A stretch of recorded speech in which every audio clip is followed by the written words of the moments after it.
Ukinipa 10 milioni nizunguke daa nzima nitafute maanisi hao, siwapati. Kama sijakuelewa utanielewa.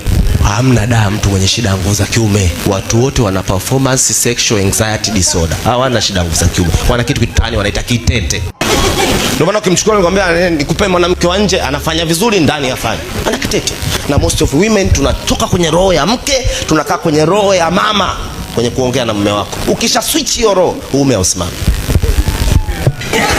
Mume wako kakosea, kaingia na viatu sehemu uliosafisha. How do you talk to your husband ili aendelee kuwa king? Kwa sababu king ili arezi ume lazima a feel king. Ndio maana anaweza katembea na mdada wa kazi kwa sababu kwake ni submissive. Usipokuwa na submissive roho, ume usimami.